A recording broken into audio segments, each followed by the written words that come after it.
I'll be honest with y'all. I don't smoke weed, but I let people think I do. Because it makes me make more sense to people. Like if I told you my thoughts and you knew I was sober, you'd be like, ooh, is he slow or something? What's going on? But if I told you my thoughts and you thought I was high, you'd be like, he really on to something. I like how he thinks. That's fire right there. I'll give you an example right now. Like I wish I could talk to bugs.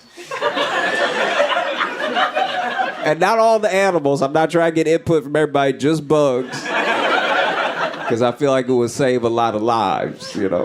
Because how many times have you been at home chilling and in the corner of the room you just hear... But if you could talk to bugs, if you could be like, hey, bruh, no. Not tonight. I'm not in the mood. I'm gonna open the window, I'm gonna need you to leave. And then he'd be like, sorry. But because we don't speak their language, it's just every time. It's just murders in your house. Let's say you bring somebody home, you have a date, date's going well, date comes back with you to your place, you in the Netflix portion of the Netflix and chill. You got the arm around, y'all making out, and then just a cockroach walk out to the middle of the room. If you could just be like, Carl, no. Not tonight, I got company here, come on now. Come on, bro. He'd be like, I'm sorry, that's my bad.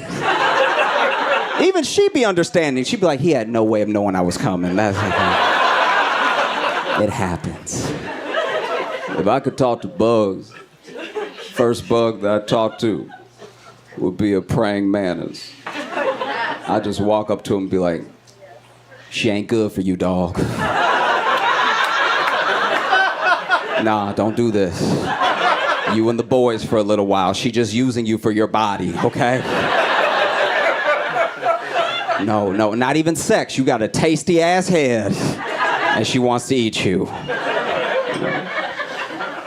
I watch the news sometimes when I'm like not depressed enough, you know. You know, sometimes you're having a good day, you turn on the news, you're like, let's see who else is having a good day, and the news is like, nobody. Nobody having a good day. Everybody died.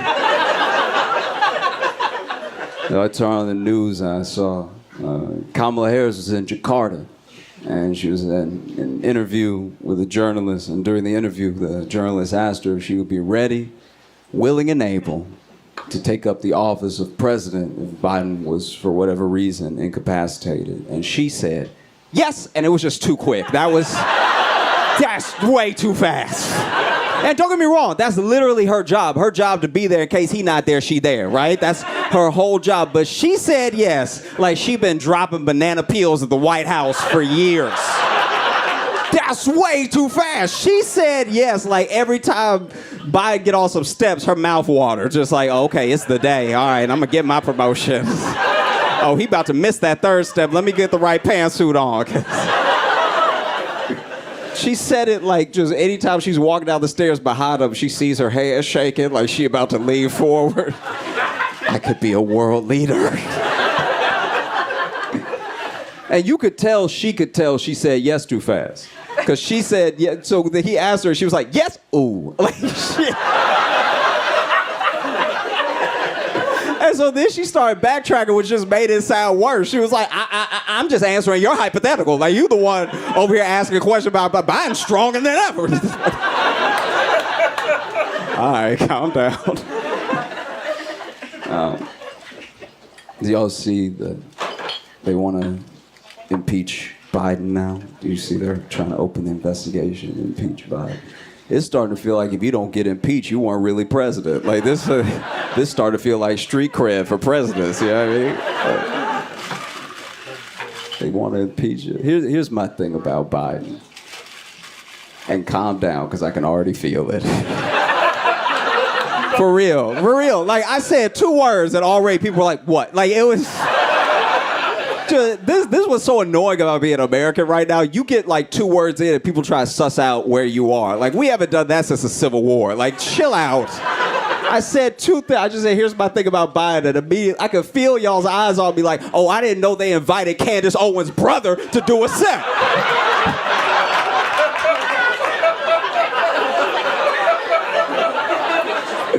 No, here's my thing about Biden. I don't know. You know what I mean? Like, I feel like if you show me evidence, I'll consider something. I'm not a biased person. Maybe he doing everything that the Republicans say he doing, but when we look over at him, he just look tired. Like, he doesn't look, I mean, I'm not even saying he can't be corrupt. I'm saying he doesn't look capable right now. He look, you know, maybe he's the worst criminal that we've ever had in the office, but when you look over at him, he just look like the Snoop Dogg of soup. You know what I mean? Yeah, everything Snoop Dogg did for weed, Biden doing for soup right now. Like, he making soup cool. He trying to get the kids into soup. You know what I mean? Like,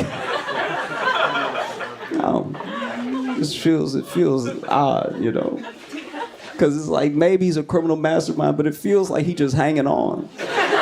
You know what I mean? That's a grandpa, and we put him to work. That we did that, you know? You can't possibly believe that Biden is this criminal mastermind, but then also anytime he make it through a speech, we're like, that was pretty good. That was like, no, he really crushed that. He didn't slip on any of the S's. That was well done. You know what I mean? There was a couple T's, and he stuck them like Simone Biles. I'm really proud of it. Well done. You know, there is one thing I will say, honestly, that Biden will be doing that's not on the up and up. If you watch as many press conferences as I watch with Biden talking, it's only when they ask him a good-ass question he start acting senile. I'm not gonna lie. Like, anytime they got a good-ass question dead to rights, that's when he start talking about Disneyland and hanging out on Mars with Larry Bird. I'm like, you were fine a second ago. Like, you know, this feels weird. I don't know why more world leaders don't do that. You know, a lot of them, just start doing the Biden card. You get in trouble. That's what Putin should do. Think about it. Putin would buy a lot of goodwill if he just fell down a flight of steps every day. If every day for a month, Putin just, like just every day. You'd be catching people a month from now being like, he's a fucking war criminal. And we'd be like, yeah, but it looked like he got bad knees. Leave him alone.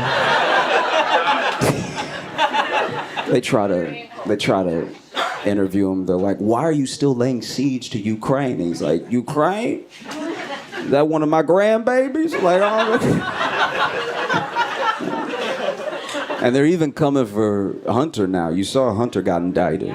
That's wild. That's oof. They really coming for the Bidens hard, you know. I love Hunter. I really do. I really do. No, hear me out. I do. I love Hunter because I'm just so glad that the first person to smoke crack in the White House was white. That's beautiful. That is absolutely incredible. Especially if you know the history of crack in the U.S. You're like, wow, yes. Thank goodness. It really makes the White House to crack relationship feel like it's come full circle now. You know? I am disappointed, though. I'm not going to lie to you. I really do wish that Hunter would just get Joe to smoke crack. That would be the most fire presidency of all time. I know nobody's on board with this, but hear me out, okay? First of all, Biden will never fall again, all right? Crackheads do not fall, okay? You could push Biden and he still hit an angle. Like, it's like, I'm telling you, he'd never go down again. You'd never have to worry. He would skip steps on the way up. My man would be fucking feeling himself. You'd never have a boring press conference again. Biden press conferences are snooze fest right now. Just, you know what I mean? Not on crack. Not on crack. Not on crack. He'd be like, what? What was that? He got to scream because he sold the mic for money for more crack. But like, what was that? And Republicans would love if Biden was on crack because he'd finally be as bad of a president as they've been saying he is. Republicans could finally be like, he sold Indiana for $6 to China, all right? What the fuck we gonna do? We got citizens over there. And then as liberals, we would love if Biden was on crack, because we'd finally have a Trump. You know what I mean? We act like we don't need a Trump, but we need one. We really do. As liberals, we need a Trump. We care about everybody feeling us too much, but we get Biden smoking crack, Joe just going off. He not in control of what he's saying. We'd finally have a bully on our side, you know? Marjorie Taylor Greene be up there like, Joe Biden, you're a piece of shit. And then Joe, fully cracked out. It's like, oh, Mart, I'm a piece of shit. Well, you a lonely bitch. Aren't you getting divorced this year? Hope those conspiracy theories could keep you warm, lonely bitch.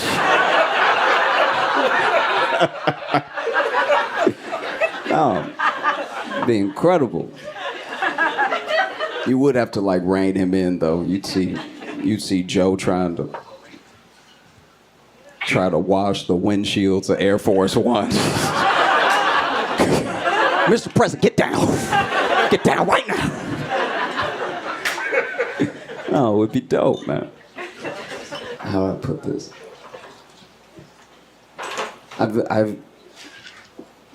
I'll be honest with you, I've watched some porn before in my life. Thank you. And this is my thing. Porn, it gives people unrealistic expectations, you know what I mean? And we all know what they say about men, that porn gives men unrealistic expectations of sex, because porn makes men think, oh, if I just touch her elbow with my penis, she gonna lose it, you know what I mean? Like, if I just touch you, I'm like, ah! Like, thank you. But it's not just for men, it's for everyone. Porn gives everyone unrealistic expectations of sex, you know? Like, it makes men think that they're about to be sex gods, and it makes women think that the sex is about to be, like, good or whatever, you know what I mean?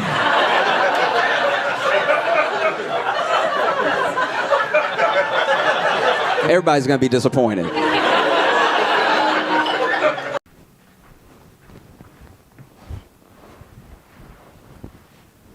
Hey, before the video, I just wanted to chat with you real quick about the HBO special that's coming out. This thing is incredibly important to me, and I'm very thankful that I get to share it with you. People have asked me what the difference is between what I do weekly on YouTube and this HBO special. And I'd say that for the most part, what I do on YouTube is a lot of world and current events, politics or pop culture, and my thoughts that I've written throughout the week on those things. And then I do it on the road, and then I share it with you. And while that is like one of the main parts of my journey, I think that something like this HBO special is meant to be more timeless, something that people hopefully 30, 40 years from now can look back on and really enjoy and connect with the same way that I look forward to you connecting with. The other really special thing about this project is I got to do it with my best friend. Jacob and I have been friends since we were 3 years old. I came to him 3 years ago with the nugget of an idea. We talked about it and like worked on the structure and everything, and this is before I had written any of the jokes. Seeing it all come to life is something that's really been a dream, and now it's a dream that I get to share with you. So I'm very thankful to all of you because you're why it happened. Until then, enjoy the video. It's Josh Johnson in 3D! Ooh, I'm in 3D. Good popcorn. Okay. It is not fair that when you go to the doctor, you have to tell the doctor what happened. I'm hurt. Isn't that enough? Why do we have to get into the whole embarrassing backstory of how I was injured? Because sometimes it's going to be relevant. You know, if you go to the doctor, you're like, my back hurts. And he's like, what happened? I was shot. It's like, that's the information that we need to know. But in my case, it's like, look, can you just check if my nose is broken? It doesn't matter what happened. It won't change whether or not it's broken. I walked into a ceiling fan, all right? And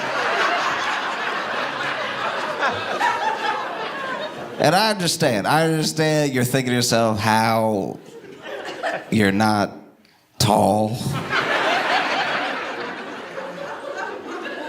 I was on a ladder, all right?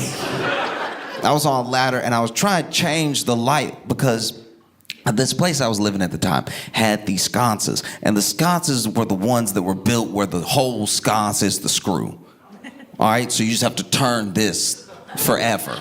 You just have to do this nonstop. There's no like little screws you can grab a Phillips head. You have to turn this forever. So I turned it for what felt like forever. And then as soon as I take it off, I see the bulb. And the bulb is like a bulb I've never seen before. It's like this incandescent looking thing. This is the most Edison bulb I've ever seen in my life. So now I'm Googling on my phone where I can buy this bulb because you can't just get this at Walgreens. And so now I'm looking at my phone. Admittedly, yeah, I got distracted. I got on Instagram and I turned around, forgot I was on a ladder and went to walking. I went to walk off the ladder and I walked into a ceiling fan, which to be fair, when they are moving, are invisible.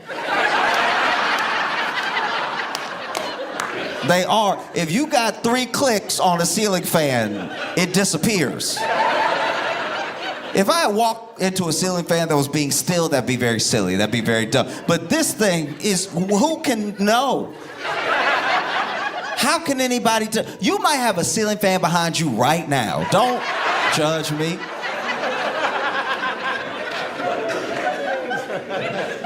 And so I walked into him and it knocked me. And then, yeah, you know, I went to the doctor. The doctor was like, what happened? I was like, do we really need to,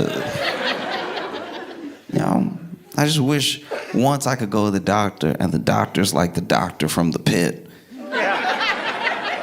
And I walk in and I sit down. They're like, we got a ceiling fan right here. We got a ceiling fan. They just already know what happened and how to fix it. They help me with my personal life, too. Look, don't walk in any more ceiling fans, and you know, you should listen more. Oh, because admittedly, yeah, maybe the ceiling fan saved my life. I was walking off a ladder anyway.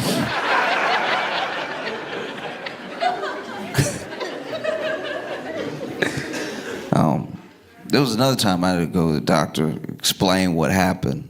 This one wasn't my fault. All right. I was walking on the ground. I was walking. It was nighttime, which is not the best time to do your walking, but I was walking. It was night, and I was visiting a city that didn't believe in street lights. All right, this is one of those cities where I don't know if it was not in the city planning budget, but they were like, 1 every mile should do it. And so I'm walking across the street, and it's pretty dark, and that's when I get hit. I get hit hard by someone on a bicycle that didn't have any lights on, right? And so from my perspective, though, you gotta stick with me here. All I know is it was dark and it hurt. Like, I can't give you any relevant information to what happened, all right? I was told later I got hit by someone on a bike, but at the time, all I heard was, huh, and then I got hit. I didn't know what had happened. Like, I didn't know if it was a ghost, something being dark and hurting you does sound like the devil. Maybe it was Satan. I have no idea, but I got hit hard, right? I heard, whoop, and then boom. And when you get hit in the dark, you don't know up or down, especially if you fly. Like, if you get hit hard enough, even when you land, you don't know you've landed. And so, look, this is embarrassing, but okay. So I got hit, and I don't think I flew, but I definitely was off my feet for a second, right? And so then, because I didn't know what hit me, why I got hit, or where the ground was anymore, I just started screaming. And so I hit the ground, I started screaming, and I tried to run. But when you hit the ground like that, you don't know what the ground is. So I thought I was up against a wall, so I started running, but I wasn't going anywhere. Okay, So when I got hit and I landed like sideways, right? So now I'm trying to run like this because I think I'm touching a wall, but I also may have been concussed, actually. I think. But I started running against the ground because I was like, I gotta get out of here.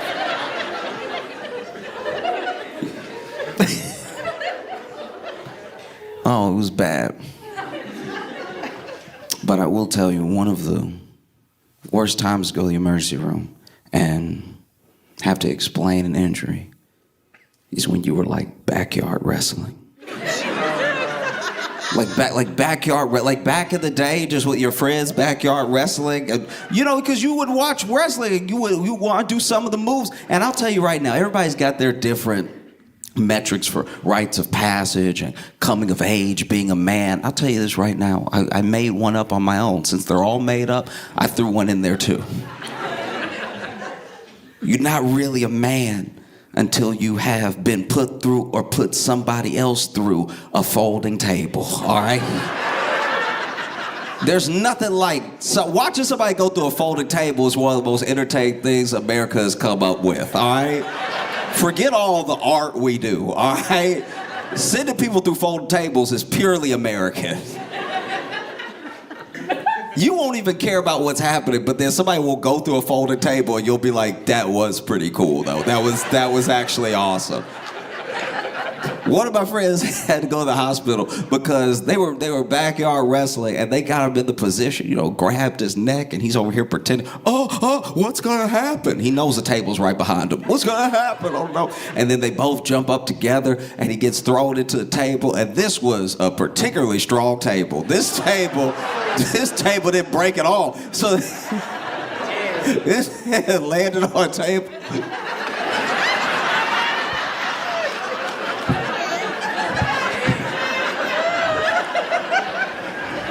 This dude was hurt. I've never seen somebody land on a table so hard and have nothing happen.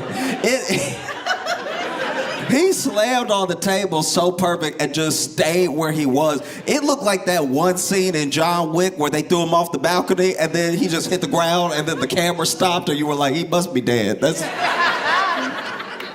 This dude got thrown onto the table, stayed right there, and then in unison, everybody was like, "Oh!"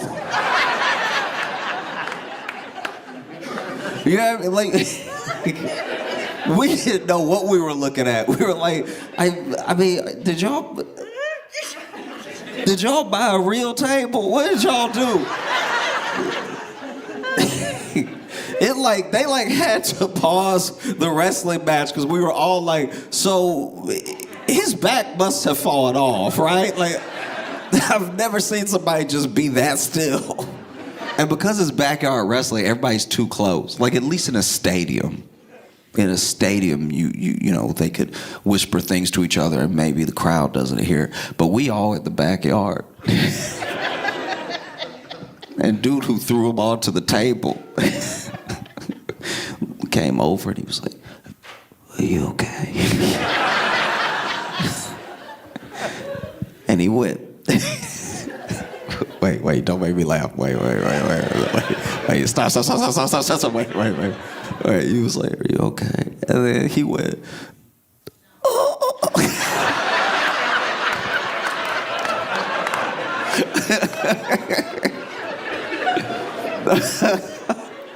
Now you sit in the emergency room, doctor asks you what happened, you like, the table didn't break.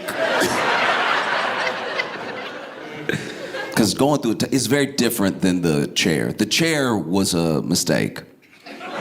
That's a staple of wrestling that is spilled out into real world fights, and it is a bad idea. The chair, we gotta stop with the chair. The chair, throwing a chair is never exciting because it's too random. Because when you throw a chair, other people in the room are like, I'm not involved with this fight, and I might catch a chair.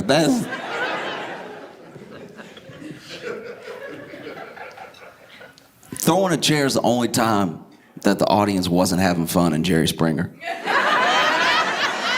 Do you know what I mean? Like, people would be doing all sorts of stuff on Jerry Springer, and people be fighting and everything. Everybody, yeah, Jerry. As soon as somebody threw a chair, people, oh!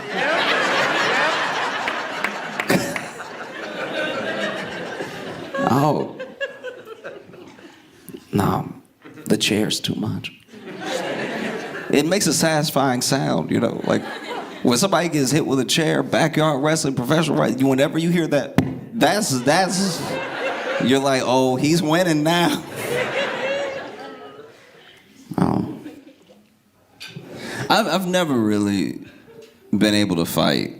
Like, I don't fight. Like, I don't start fights and I don't really fight. But I've been in fights. Like, I have fought. I've been fought, but I didn't fight. Like, and it's not because I'm a passer. I tried to fight, but I didn't fight. Like, if you had seen me fight, you'd be like, he moving. He is moving, but he not fighting. Like,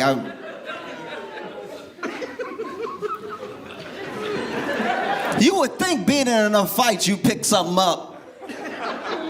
And it turns out you can come to each new fight with the same zero amount of knowledge about how to fight as you had in the last fight.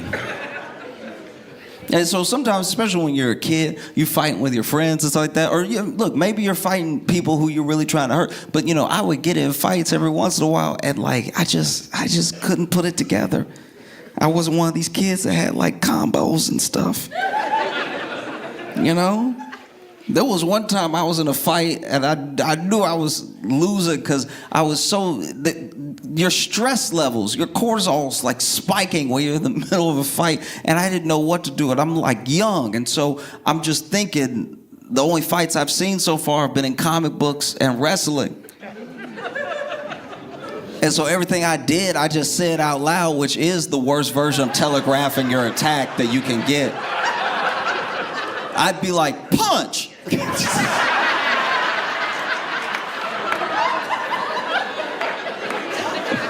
Kick, elbow!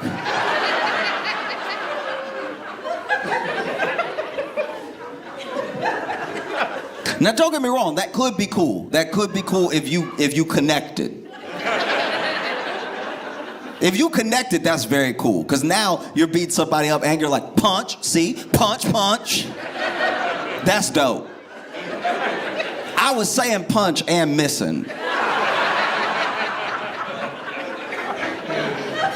I remember I was in a fight one time, and not only was I I was tired. No one really in movies or TV take in the tired element of a fight, because it hurts. And it takes a while to like swing the way you want to swing, and after you swing and punch air a few times, you're like, like you can't. Do you know what I mean? Like if you mid-fight, you're losing.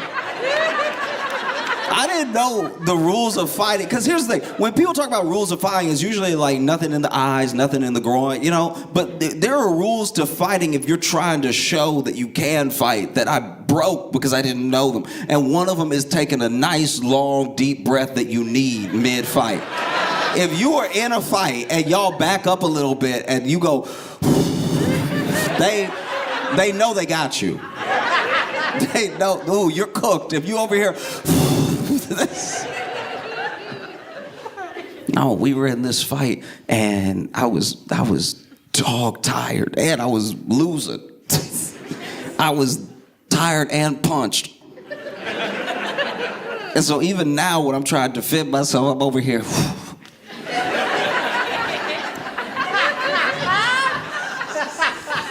Like, it's not good fighting at all, you know? And we're young, so it's like when you're kids, you're not even really hurting each other because you can't generate the right torque, you know?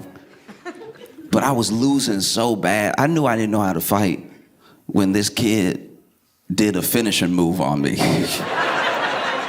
Do you know how bad you gotta be fighting for somebody to do a move that doesn't make any sense to advance on you? This is one of the most disrespectful things that's ever happened in my life. So basically, I'm over here, I'm trying to fight him off and everything. And then he had so much confidence. I was fighting so poorly that I instilled the confidence in him to come up with a finishing move. Because you could tell this wasn't a move he knew he was going to do that day. Like, this wasn't a go-to move. He literally was fighting and I was doing so bad, he had time to be like, what else? What else? And so I'm backing up because I'm trying to like catch my breath and figure out how to sway and everything. And this dude ran up, clicked his heels, and punched me in the face. And no, not at all, no. That is not okay. You're not gonna click your heels at me. Oh, yellow brick road attack. You can't. You gonna run up on me and 10-man cowardly lion punch me in the face. I got punched. I was still like, what did you just do? Seeing somebody, cause he did with like whimsy too. He ran up and punched me in my face. I'm over here holding my eye like I finally understand gun violence. I really do. Cause it's like, you can't just roll up on somebody and punch them in the face, click your heels in the air.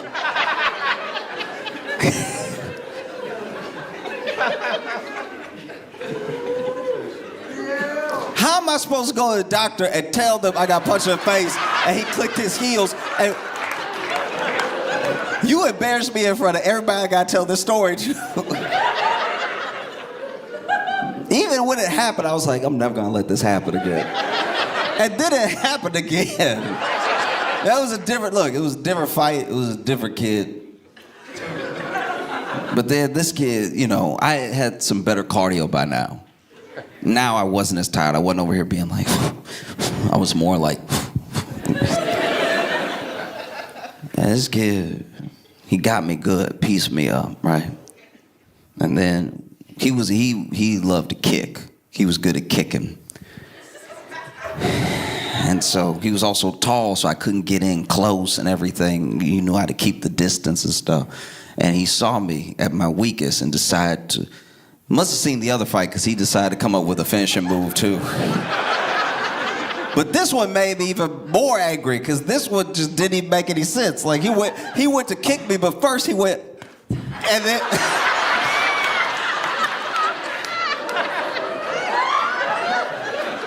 That doesn't even help the attack.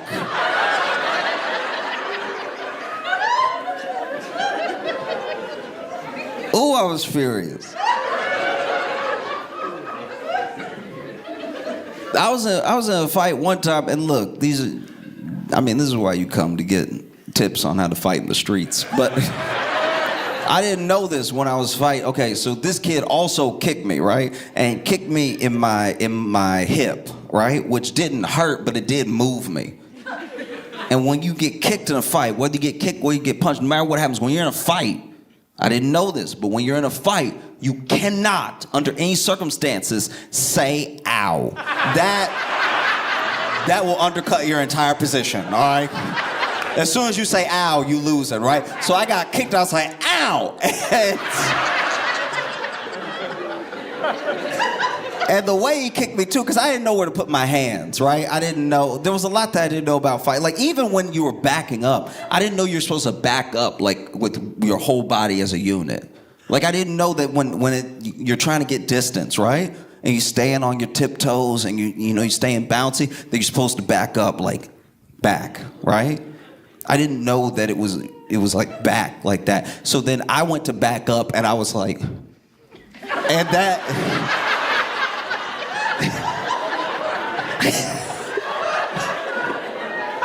That already gave me away as someone who doesn't fight. When you gallop like that, I might as well have one of those horsey sticks in between my legs. The way that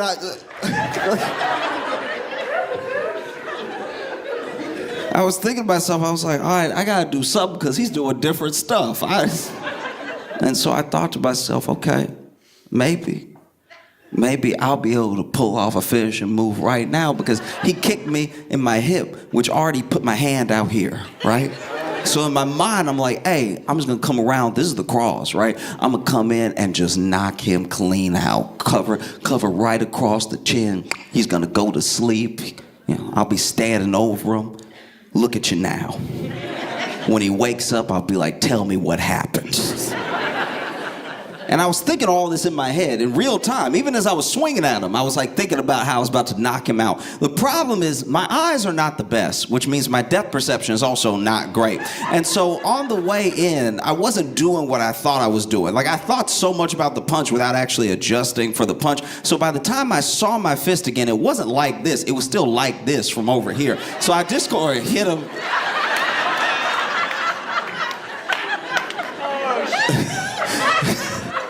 I just sort of like hit him in his neck like this.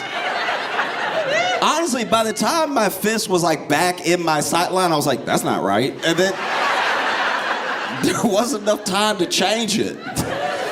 So I just sort of clubbed him on his chin. And apparently, whether you're defending or attacking, you're not supposed to say ow. Because I did come back in like, ow!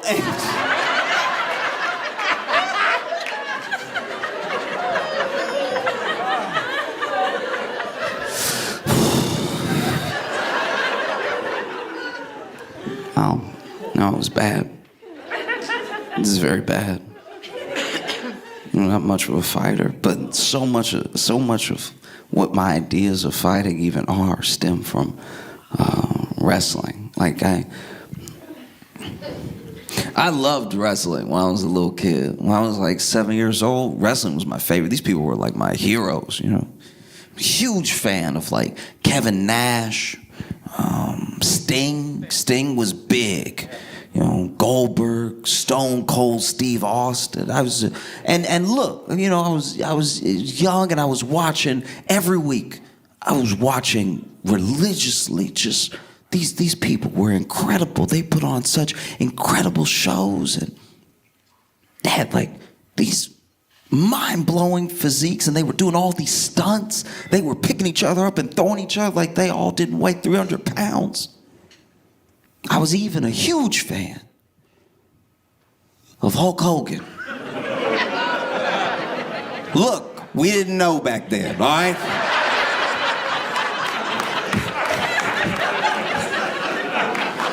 I didn't know. I was 7, all right?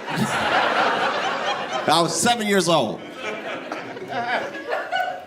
I was a huge fan of Hulk Hogan. And look, these are important things to do. When you realize that you're wrong about something or wrong about a person, it's important that you don't just like disappear. That you can say, no, I thought something and then I learned different information. I think one of the reasons we're in the situation we're in now is because everybody digs their heels exactly where they are. Nobody budges about anything. And I can tell you honestly, that was a huge fan of Hulk Hogan, and this is embarrassing to admit, but when I was a kid, I had no concept of tanning.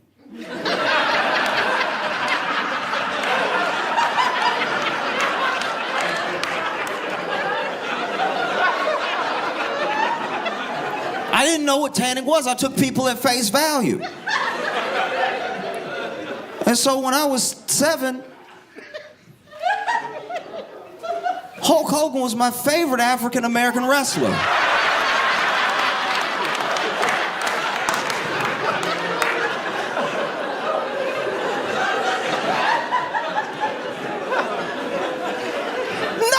When you're a kid, you look up to people that are doing cool things you'd like to do that look like you. And every day I tuned in, I was like, all right.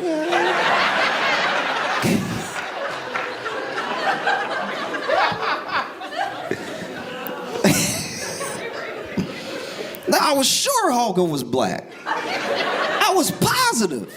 You know what I mean? He had like his swag about him and everything. He was calling everybody brother.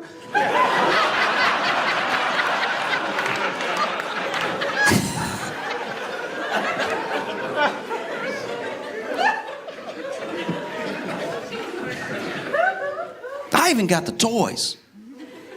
I even got the toys. I remember my first toy, my first wrestling toy was a Kevin Nash action figure.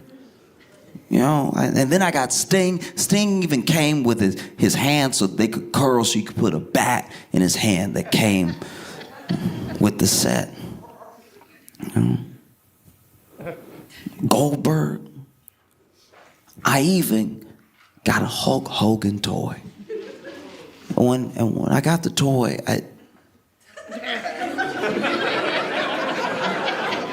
admittedly, I wasn't deterred from the idea that he was black because I was used to dollar store toys where they, you know what I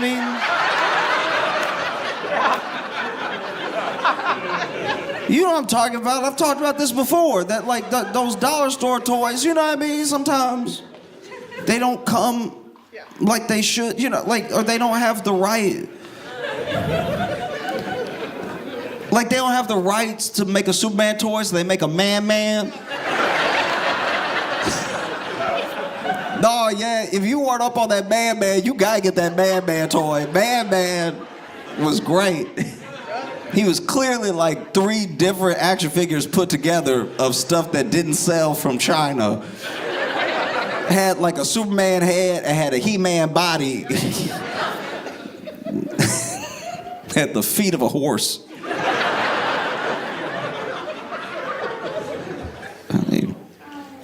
But yeah, I got my Hulk Hogan toy, and I just thought to myself, like, they didn't even finish painting them. They didn't even, like, I'm sure he upset. Yeah, I mean, over here, this is shoddy workmanship. They didn't finish at all.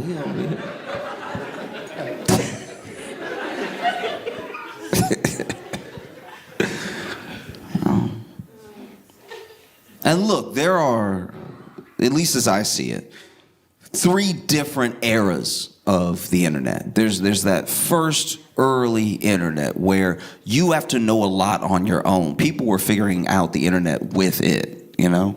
Like if you wanted to do something, you had to really know how to code, or you had to be able to get into a system yourself to get the result that you wanted. And then we entered another era of the internet where it became a little bit more user-friendly. Things were just easier. Navigating, like all search, all these things became easier, and it became more part of our lives. And now you fast forward to the present time that we're in, where the computers and the internet at large are like completely intuitive. Like they're doing things for you that you don't even really think to ask for, you know? Probably to our detriment a bit, you know? Like the way that things are so easy that you don't just have autocorrect now, you have like predictive text trying to finish your thought as you're typing and everything. And in all 3 eras of that internet, it seems like Hulk Hogan had a leak tape of him saying the N-word. Like, it's just a lot of N-word instances for one person. You know what I mean? We haven't caught Tucker Carlson yet, but we got Hulk Hogan. This is crazy. And admittedly, I remember when that first one dropped, and people were up in arms. And you would think, you know, obviously me being a little black boy, especially from the South, and hearing this ugly, ugly word in so many different settings, you know, you would think that me hearing one of my heroes say something like that would destroy me, you know. Here's this dude saying the ugliest thing that I've heard, you know, before I even understood it. And admittedly, at the time, this tape comes out, and I'm still young, and so I was like, he's black, y'all, he's...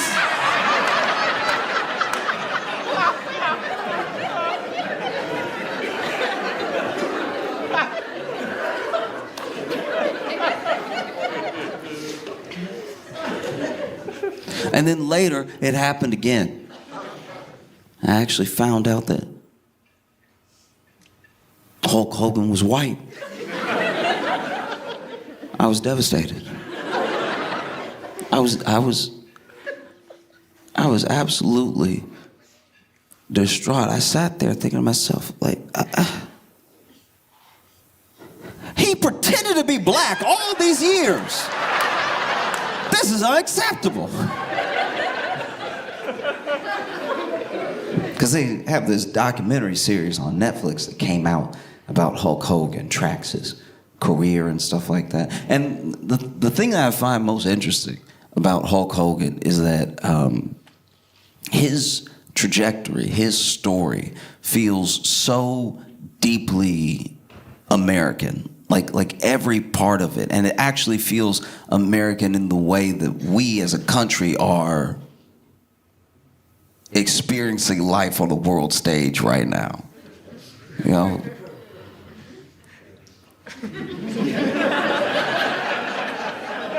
It does. Like Hulk even fought Iran. Like he fought the Iron Sheik.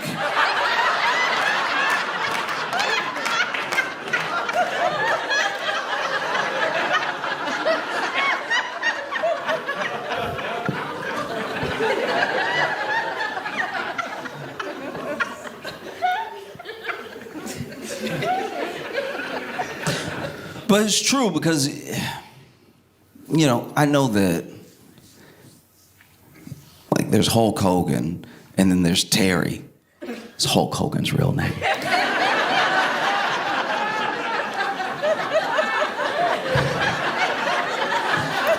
It's a tough thing as a child to find out your hero named Terry.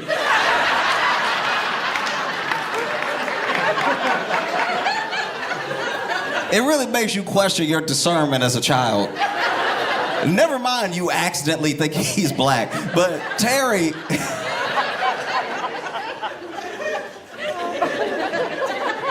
you know what I mean? Like, just look, I'm sure, with respect to Terrys, all right? I'm sure there have been Terrys that have been heroes in life, okay? But Terry... It just doesn't sound like the name you scream when somebody's gonna get up and win a fight. If I'm screaming Terry watching a fight, it's Terry, stay down.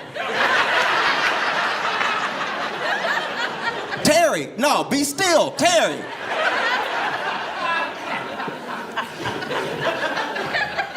Terry, tap out. He doing his finishing move, Terry.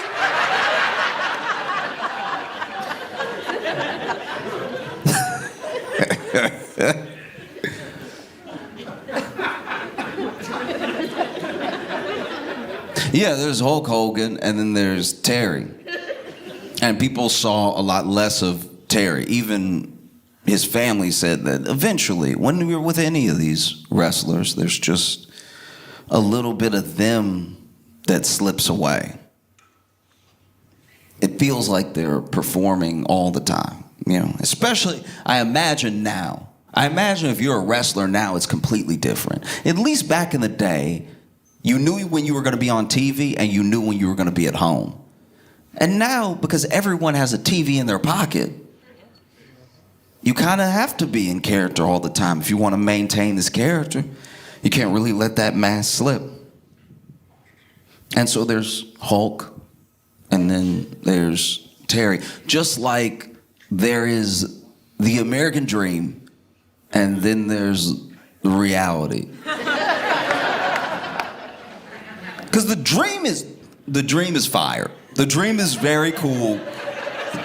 This dream that we have, I'll go ahead and say nothing like it.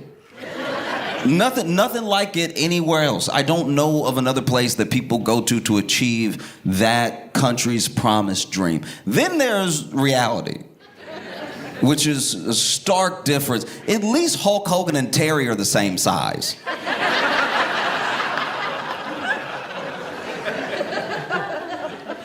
You see the American dream, and then you see reality, and you don't even recognize one from the other. It's just a terrifying juxtaposition, because you have people that will fight tooth and nail just to set foot on the soil and have a chance to start a life that is that dream. And then you have the reality that even if you, by chance, by luck, were born here, you don't have to climb, you don't have to crawl, you don't have to swim, you don't have to fight, you don't have to barter, you don't have to beg to get over here. You're already here. And then you look around and you're like, this feels like a poor country.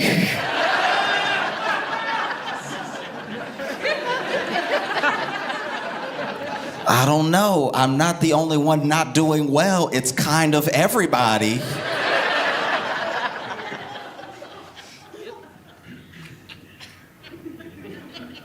When I was a little kid, there was a child who made it to the U.S. from Cuba on a raft. And there was this whole debate, like political debate, but also like a genuine moral debate of if someone is willing to do what is tantamount to the Olympics to get here, should they have a place? Should we take someone in? Isn't that the whole Statue of Liberty thing? Like, shouldn't we take somebody in if they are fighting tooth and nail to get here, and they do more than any of us as citizens have ever had to do to gain the ability for a chance at life here? And so you had some people that were saying, no, look, there's a process. You have to do it the right way. You got to send this kid back, right? And then there were people saying, absolutely, you have to take people in. There are people in need, and we have more than enough, at least as a country. At least as a country, we're the richest country in the world. We have more than enough. We should be able to find some resource to help you out. And then there were people like me at that time. I was also a kid. And I was like,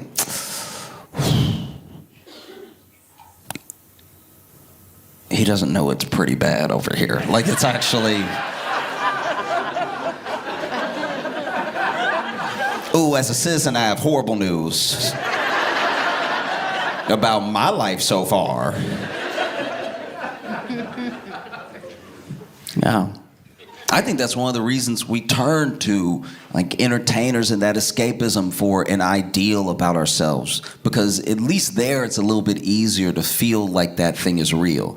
Everything that Hulk Hogan went through to become Hulk Hogan and to become the heavyweight champion was like an American dream. You know, he didn't grow up with money. He had to fight.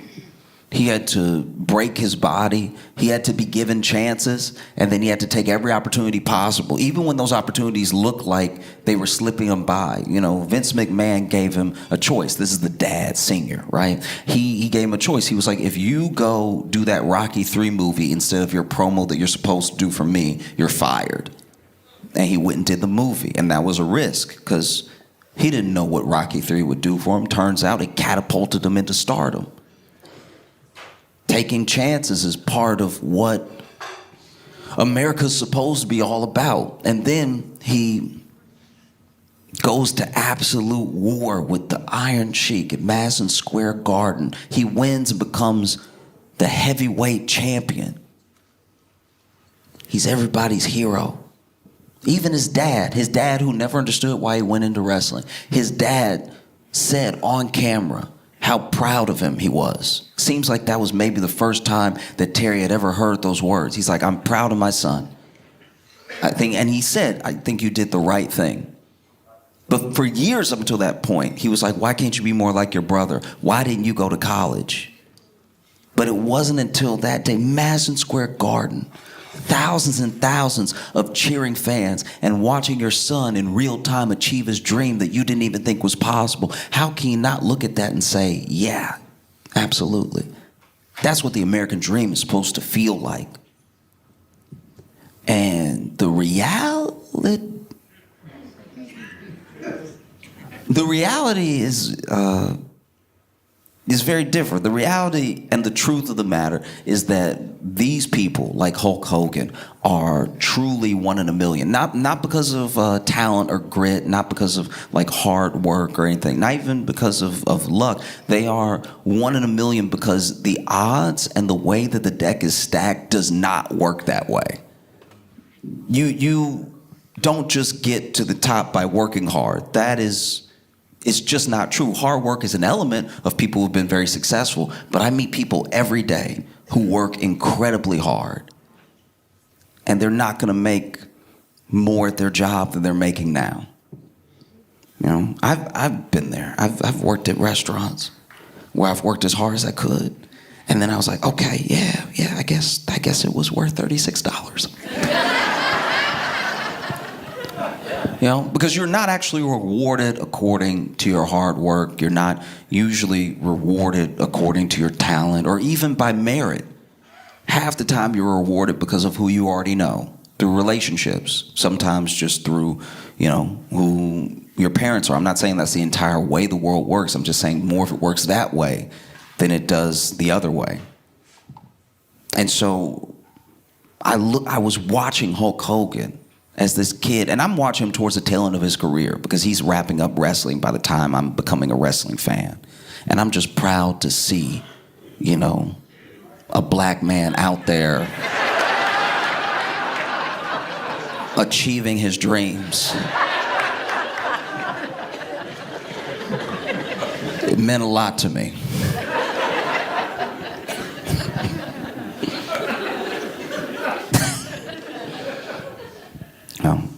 And then you see, I don't know, you see things shift. You see things shift. Like Hulk Hogan went away from me for a long time. I didn't really keep up with him at all through the years. I only really heard about Hulk Hogan through leaked N-word tapes. But I finally saw him again a while back. He was at the RNC.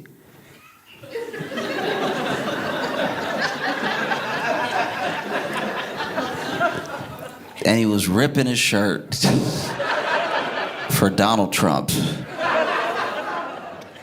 Yeah. When I was watching it, I was like,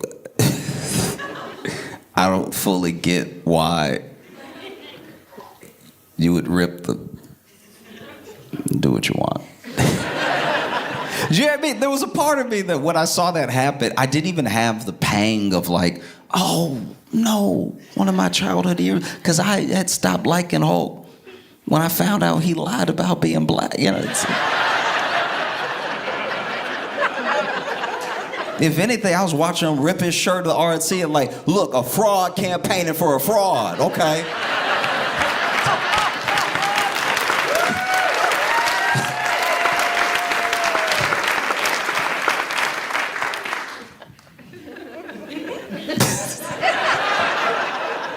You know what I mean? We're at war, and we don't even know why. We're just doing stuff.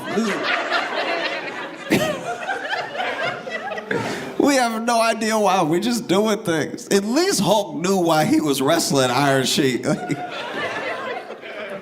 If you asked him, like, what do you do with this? For the world title, brother. Ask any of us why we're at war. We look like people who don't know, and we don't know. It's one thing to not know what you're talking about, but then just finesse it or like just throw something out there, you know, and just try to get away with it. But look at Pete. Look at Pete Hegseth. He does not look like someone who knows why he's at war. He just know he at war.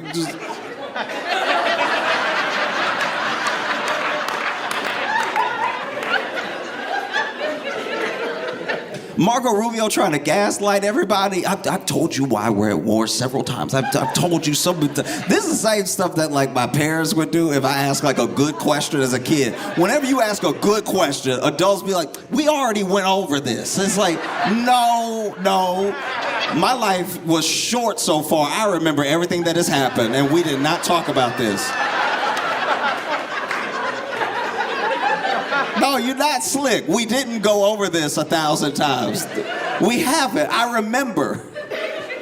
This morning was most of my life so far. Like, you're not gonna trick me.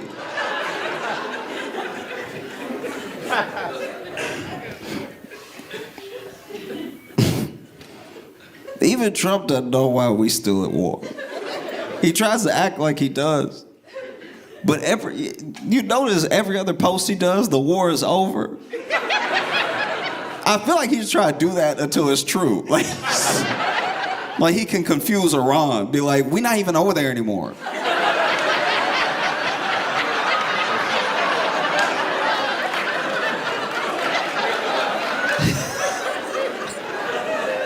Like, Iran comes to the peace talks and he's like, y'all still talking about old stuff. I've moved on. I don't even...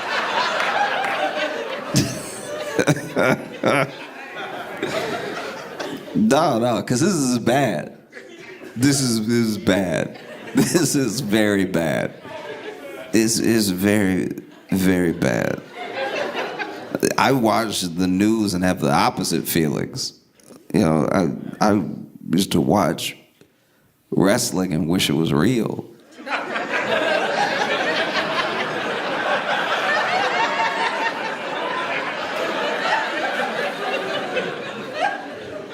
No, and it's even crazier that Trump is involved with both. Do you know what I mean? Like, he's on the news all the time, but he was in WWE. He's in the Hall of Fame. This dude took everything he learned from wrestling and put it into politics. And now we're over here paying the price. That was one of the goofiest timelines I've ever seen. This doesn't make any sense at all. Man, this is bad. What are we gonna do? Do you know what I mean? Like, this dude. The thing that I think also happened with Hulk is apparently he was a very bad sport about ever putting someone else over. And in wrestling, putting someone over means like letting them win the match and then doing it in a way that looks convincing, like making them look really good. You know, like he had that epic, one of the best wrestling matches of all time with The Rock. And in that one, The Rock won. And look, maybe Hulk was happy to do it, I don't know. But apparently, throughout his career, he really didn't want to put someone else over. I feel like we are in the same predicament as a country. All we ever want to be is number one. We think of ourselves as number one, even people who haven't traveled. That does blow my mind. That, whenever people are like, this is the best country in the world, I'm like, where else have you been? They're like, Nebraska. Like,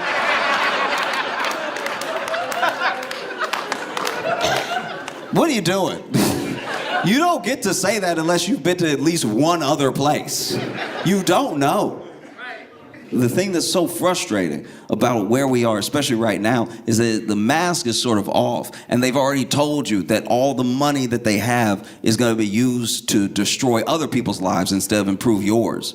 You know, because you could have a better quality of life, and everything that you want, we're gonna spend to make sure someone else doesn't have it. So I guess there's that. Number one in so many different things, got most money, got biggest military. We also like the number one in serial killers too. I don't know any country doing it the way we do it. I'm not seeing, I go to other countries and watch their Netflix and they don't have any of the Netflix documentaries that we do about the very specific kill. Even our serial killers are running out of gimmicks to try to stand out. Yeah, I don't know anybody out here serial killing like us. Do you know what I mean? Like, every once in a while, I guess they catch somebody, but that's like a very specific type of like psychopath. We over here got people, they're just like, I don't know, I just feel like dressing up like a doll and killing everybody. It's like we have a very specific type of thing happening here I don't see anywhere else. Number one. It's our obsession, because if we're not number one, then who are we? Most of what we're doing right now is to stay number one. We will be number one at all costs, no matter what it does to us, to our reputation, to the rest of the world. We will be number one. In fact, if we can't be number one, we'll just crash the entire world. And it just kind of feels the same as, you know, Hulk Hogan never wanted to put somebody over. It's like, And for a little while, that didn't bother me. It didn't. Like seeing Hulk always win, even though clearly the other person was like a better wrestler, or I even liked them a little bit more. But I gave like Hulk a pass because I was like, he's a black man out here trying to do his thing.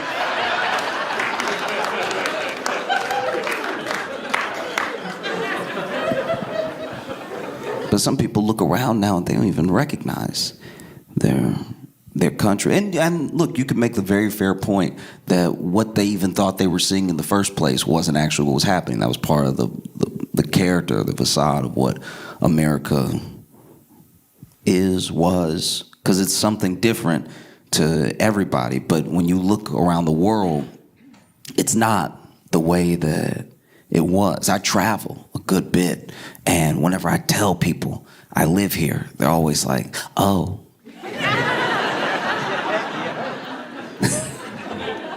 You know?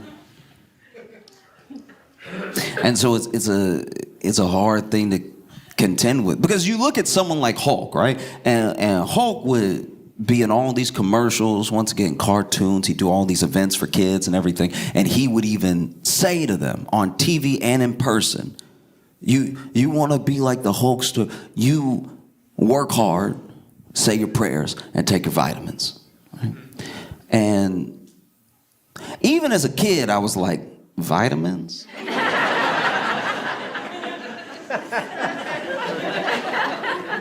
Vitamins. Sir, look, I take my vitamins every day. I take my Flintstone vitamins every single day, and I'm not seeing your type of gain, sir. Sometimes I sneak a second one. Sometimes I have Barney and I have Fred in the morning. Still not, I'll look up, no, it's not, Vitamins. That was... That's a tough one. You know, I'm ready to OD on Flintstone vitamins, trying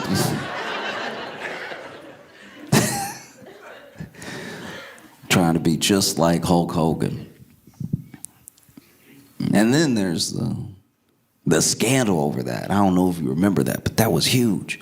There was even a court case about it. Vince McMahon was on trial. Hulk Hogan was out here going on Arsenio Hall saying that he had never taken steroids at all. He just, he's like, the only time I took steroids was prescribed by a doctor for my surgery. I don't take steroids. I don't do that stuff. And then America, the whole country, everybody watched Arsenio Hall, and everybody that heard about it was like, huh? Come on, Hulk. Vitamins? No.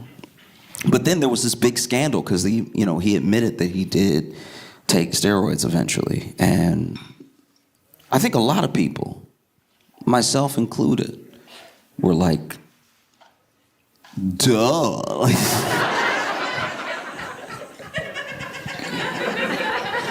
But there was also some genuine hurt there, because once again, this guy said, if you want to be like me, all you got to do is work hard, say your prayers, and take your vitamins. And look, I've been skinny all my life, but that was one point where I was like, I've been sneaking these vitamins and doing these push-ups. Man, a lot of people were like confused and hurt by that. But once again, a character can be perfect. A person can't be. A character can make all the right moves and justify everything for the sake of the story, and reality just doesn't work that way. But it is a wild thing that Hogan died before Trump. That's surprising. That's very surprising.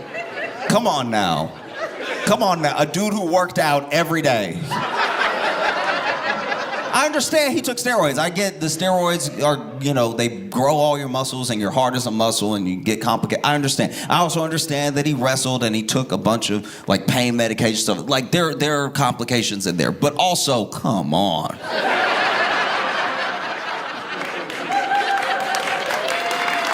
Do you know what I mean? if I were fate, and I took a bet, and because the bet, I had to take Hulk Hogan first, I'd be like, you know that doesn't make sense. Like, you know that. Come on now. Nah, that's wild.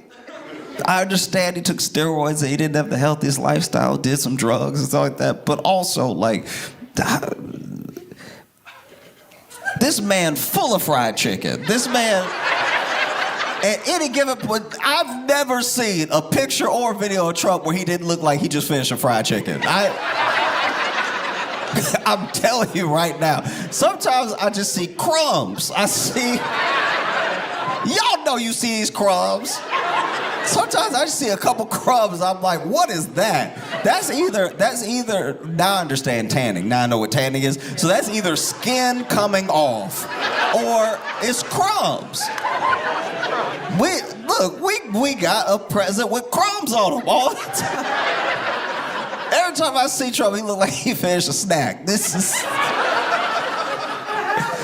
He's full of crumbs. We have a crummy president. This man is covered in crumbs. At best it's dandruff, but I think it's crumbs.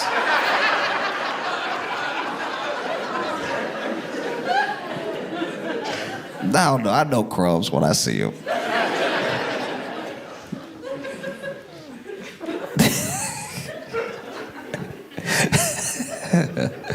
Yeah, no, it's weird. It's very weird. Because it doesn't even feel like Hulk is gone in a way. Not really. Like, I don't know. Any day now I expect another tape to come out. And like, I expect another tape to come out. He'll be like, listen, brother. That's not the type of language we use over here anymore. Because it just feels like when I travel, it's kind of expected now, but there's this reaction. And that reaction just, it reminds me of when, Hulk would come out and expect to be loved and was getting booed. And it's like, well, yeah, dude, they sort of found out who you were, so and then you can't really now separate the person from the character because the person drives everything the character does, and it's not until you get a little older that you come to that realization. And America works the same way. There's the American dream, and then there's reality. There's the ideals of America, and then there's what we actually do. There's life, liberty, pursuit of happiness. Those are three very big things that sound very good. And it's hard to find, like, any of the three now. Do you know what I mean? I don't know how much liberty you feel, but I don't feel great. I don't feel fantastic, And there are some people that do that sort of contorting of their worldview to fit the narrative for the story that's in front of them. You would see it happen with Hulk, where people who stayed diehard Hulk fans and didn't care whether he was good or bad would come up with any justification within the storyline for why he was doing what he was doing. Even if Hulk had turned heel and then attacked somebody in a sketch for no reason, they'd be like, well, he was standing there. Why was he standing there if he didn't want to get run wild on? And you see some people do the same thing with every action the country takes. There are some people that, never mind what they said in 2020. I remember the mask. Remember the mask. Remember when it was like, this is tyranny. Look, I understand if you didn't like it. Like, I didn't love it. I definitely felt like I was snorting mask all day. But, like, this is tyranny. Tyranny. This is tyranny. This is tyranny. The tyranny.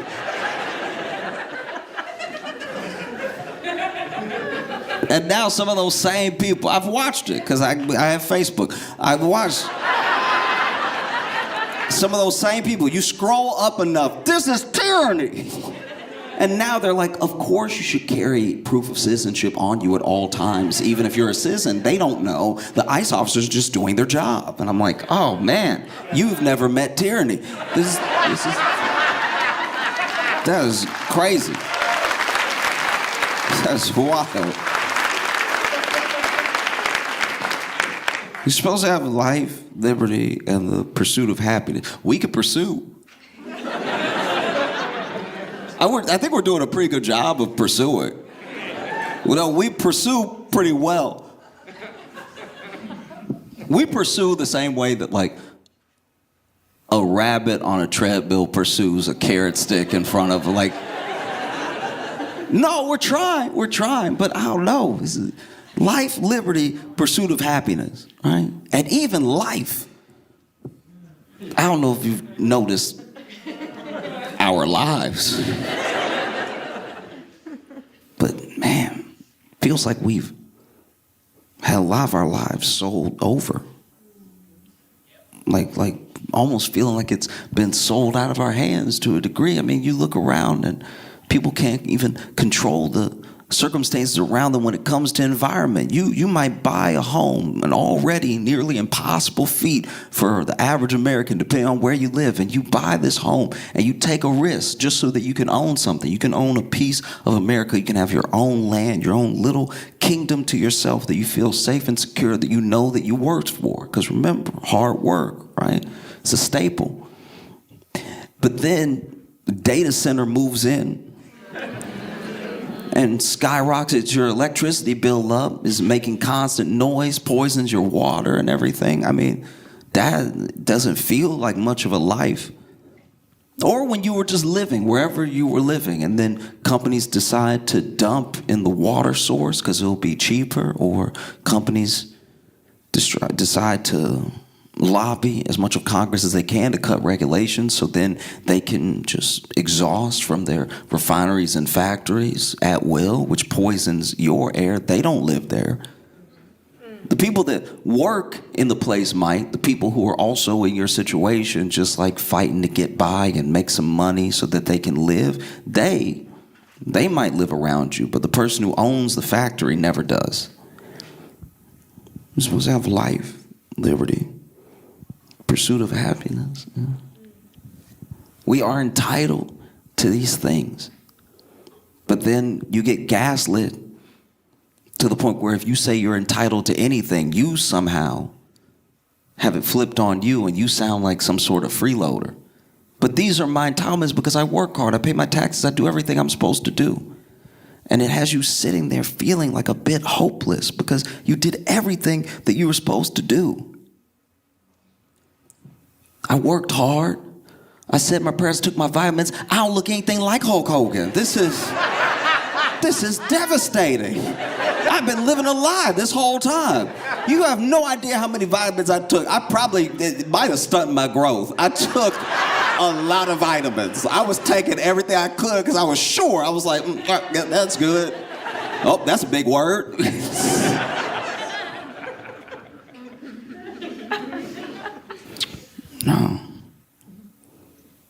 No, it just feels so incredibly rigged, you know, the political system, financial system. Even when you get a little bit of money and you try to use it to get ahead, not even, look, you know, there's jealousy and envy all over the world. That's not like a thing particular to us, but you try to get ahead, and I'm not even talking about ahead of other people. Let's say you have the best of intentions and you don't care about the Joneses and you're not trying to get ahead of your neighbor. You're just trying to get ahead so that you have some breathing room for being ahead. You have some breathing room for yourself, you know, so that you're not coming home from work every day like in a fight that you feel like you're losing, you know what I mean?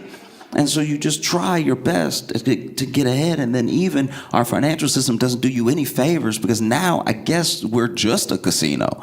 I don't know if you saw those soldiers that got charged for placing bets on like Polymarket, Kalshi. I don't remember which one they used, but they placed bets on basically things that they knew were going to happen because of military operations that they were a part of. So, you know, the people that went and grabbed Maduro, they took a bet. And I don't know how much they made. $400,000? 400,000? That's it? That doesn't feel good at all. It's one thing to be corrupt, but like you gotta double down. If you're gonna do something, that is inexcusable. I hope they go to jail for longer now. If I was the judge, I would be like, you don't have the sense to take a loan. You can't just, you know you going. Did you not have faith in the operation? You know you going, and you didn't even take out as many loans as possible. 400,000. This is the thing. That's that makes me so mad. That really does. That's up there with politicians being cheap to buy. You know what I mean? Like you got these politicians going to jail, and then you look at what the thing was, whatever the bribe was they took, because like. Lobbying is like legal bribing. So it's like if you get charged with bribing as a politician, you did it extra dumb. You did it. You did it loud. If you're a politician and you get charged with bribery, I mean, honestly, you like one of the bank robbers who actually say everybody's name while they rob the bank. You know what I mean? Tyler, tie him up. Tyler, do you have any more zip ties? Tyler! I'm furious. $400,000. Maduro would have paid you that. Maduro would have paid you that to stay. That's crazy. 400,000. Ooh, I feel sick. You know what I mean? Like, we can't even do corruption right. Like, this is embarrassing. Ooh, I'd be so mad. Ooh. $400,000. And who knows how long they're gonna go to jail. Look, because it's jail, $400,000 not only not enough to be worth it to go to jail, but like 400,000. They'll be pardoned. Yeah, I guess they'll be pardoned. That's true. No, that's fair. That's fair. They'll get a pardon. But that makes it worse. Because now it's like I bet you Trump won't even pardon him. Because he'll be like, 400,000? I don't pardon losers, all right?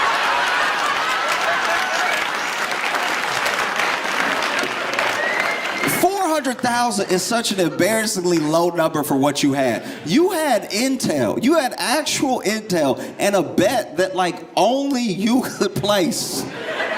Imagine if you were allowed to bet and people actually got in on it of the next step that you might take if you're going to use your left foot or your right foot, something only you know. And then you're like, how much money you want to put?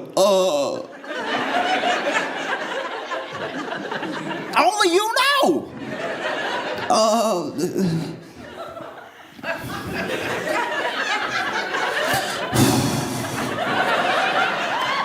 Just in case I'm wrong, I'm not gonna put the house on it, okay? What if I think right and I go left? Like,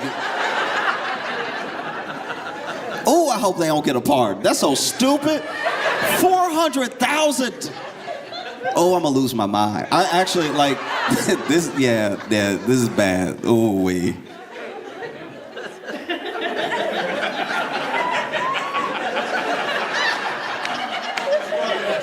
Imagine if I even knew somebody. If I had a friend, right? If I had a friend who robbed a bank and came to my house. So now it's like implicating me, potentially making me an accessory.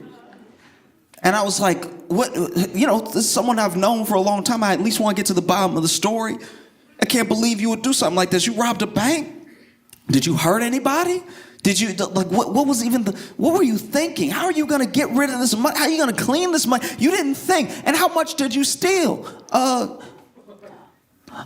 like $400,000. I'd be like, I'm calling the police right now. I'm calling the police because you know what? You didn't do. You robbed a bank. Did you just leave some? Was it too heavy? $400,000.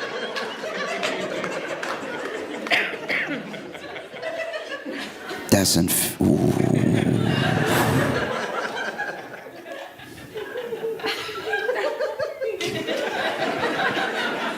I don't even know what they're gonna do to him, but I hope it's bad. $400,000. You had sensitive, material intel and a bet that was a sure thing. And you were like, I'm gonna take home a dentist salary.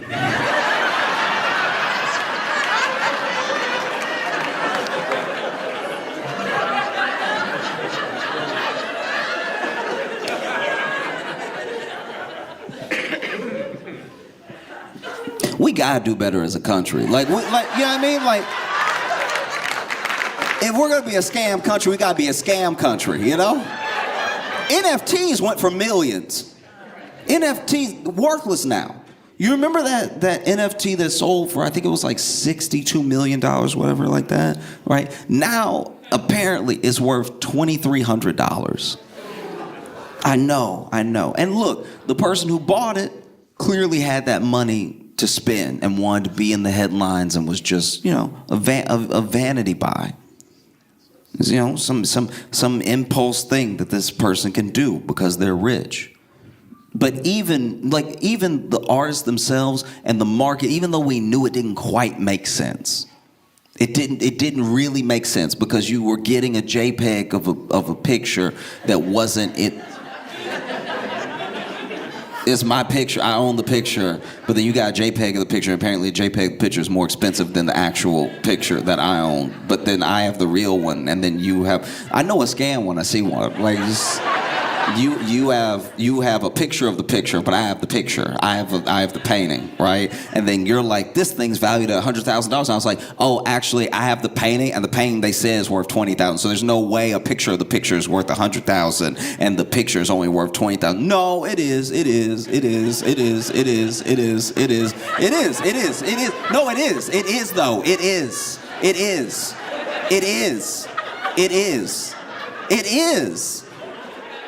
For 2 years, and then it's not at all. And then it's not worth a dime. People bought NFTs that then ended up losing the link. So then you would go and it'd be that little, that little question mark with a valley next to it?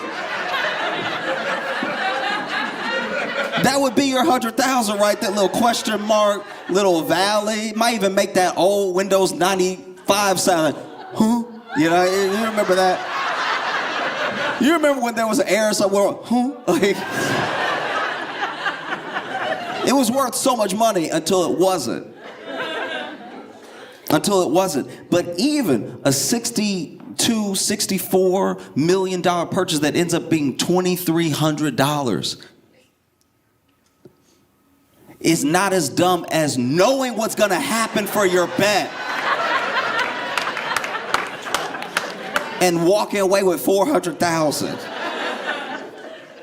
And I don't even know how to navigate it right now. Admittedly, I don't. I can't tell people what to do. I know that there are people much smarter, much braver than me, already organizing, already running for office, already pushing for a better country. And I think that it's important that we give those people our time and attention, and we point our efforts towards the things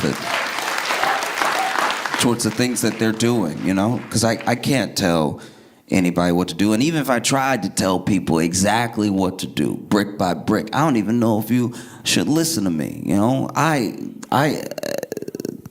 thought Hulk Hogan was black for way too long.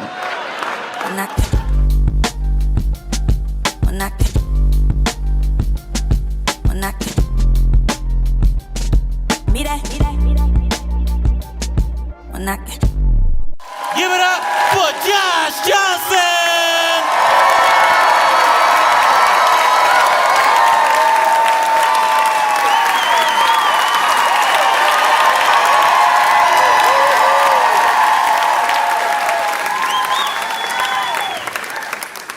It's been fantastic being back here. I've been so excited to come back, and I've noticed a few things. I've noticed okay. There's a few differences that are jarring to me, and I didn't notice them the first time, even the second time that I came here. Your taxi drivers are so good. I'm not sure what you're used to. Maybe I've only had the nice ones. I have no idea. But they're like knowledgeable. Maybe I'm not getting it across. They have to take like a test, like a hard test, and you know about it.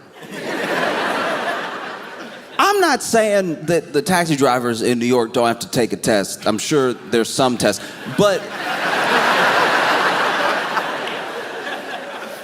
it feels like the test in New York is hitting your first person. Like, just... The test that y'all have created for your taxi drivers, to me, is wild, because it's a lot of knowledge that you have to have in you. Like, you need to know. And I understand that's probably back from when there were no alternatives. Like, they made this test a long time ago when, you should know every inch, every corner, because you're gonna have to get people where they're going, and they may not know. But then GPS did come out. And so the fact that for the test, y'all make these taxi drivers sit there. They're not even taxi drivers yet. They want to be taxi drivers. And you make them sit there and tell them, hey, get me to this place. But they're not driving. They don't drive you there. They got to know how to get there in their head. That blows my mind. That they have to sit there and be like, all right, left on, right on, straight, 2 blocks. They have to do that like they're playing chess. Meanwhile, in the U.S., you hop in a cab. I've hopped in cabs that weren't that far from my apartment and told them my address, and they were like, where?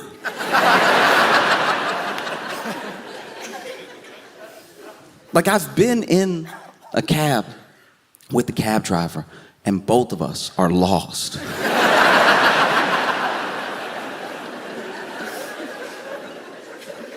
Like, I'm not saying people can't have a bad day or not know where something is. Maybe they've never been somewhere before. I understand that New York is a very big place and everything. But if I also have to pull out my Google Maps while you pull out your Google Maps, I don't know, maybe some sort of discount is in order? Like, I've been in the taxis here, and they're so chipper. Ask you about yourself, how long you're visiting. And this isn't just one, this is like several. This has been my general experience, that they're very, very nice. They're very, very professional, I understand everybody probably isn't that way, but wow, by and large, I've been amazed. There was one time I took a cab when I was in New York, and it was a similar situation where I looked up and I was like, okay, maybe he's going a different way than I'm used to, because I was going home. And finally, I just, to myself, quietly, opened my phone, put my address in Google Maps, and I could see where we were and where home was. And then I knew where we had left, and it should have been a pretty straight shot. And we were going to the right. And in my head, I was like, is he taking me somewhere? But this is terrifying. And so after like 2 blocks of us going in the wrong direction for what felt like no reason, I finally said, sir, and then he went, oh!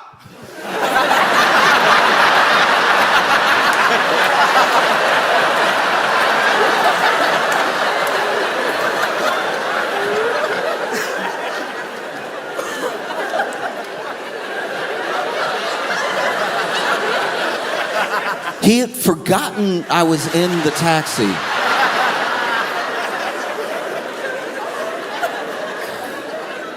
And I guess just started driving home? I don't know where he was going. And we were like, you know, I say it should have been a straight shot. We had veered off a decent amount. Like I had called it out 2 streets from where I found us on Google, but we were very much to the right of where I live. And so finally I was like, hey, are you all right? He's like, oh, yeah, you scared me. No, sir. No, I didn't. No, I didn't. I was in the middle of trying to pay you. And he's like, yeah, you scared me. Whew. Oh, man. Yeah, where'd you want to go? And I said my address, and he was like, oh, that's a little far.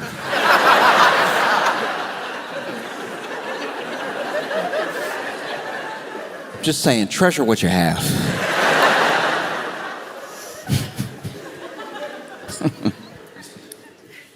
Even the fire doors here, y'all take very seriously.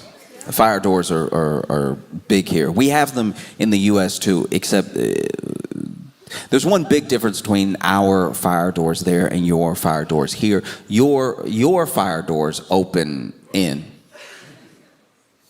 which shocked me. They open in. And I was talking to somebody about it, talked to several people about it, and they were like, oh yeah, they open in because you don't want the backdraft to like let the fire out and everything, which does make, that's science. That's logic, yes. But if I'm using the fire door,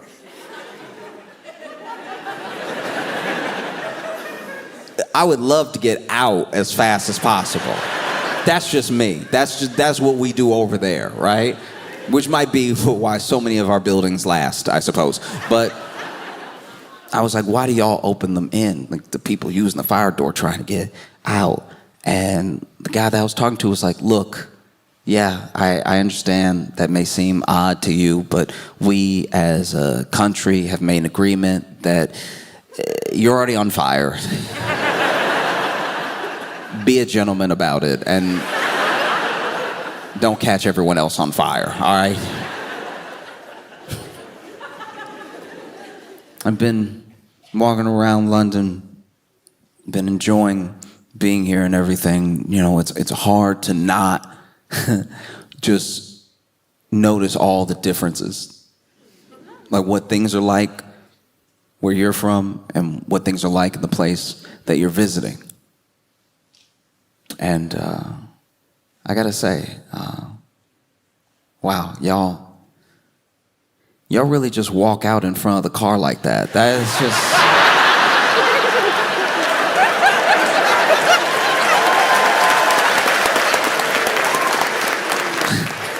That is insane. This is a wild thing to do. I know they don't hit you or whatever, and they're not supposed to, and I don't know what happens to them if they do. But the way y'all will step out and the car is here.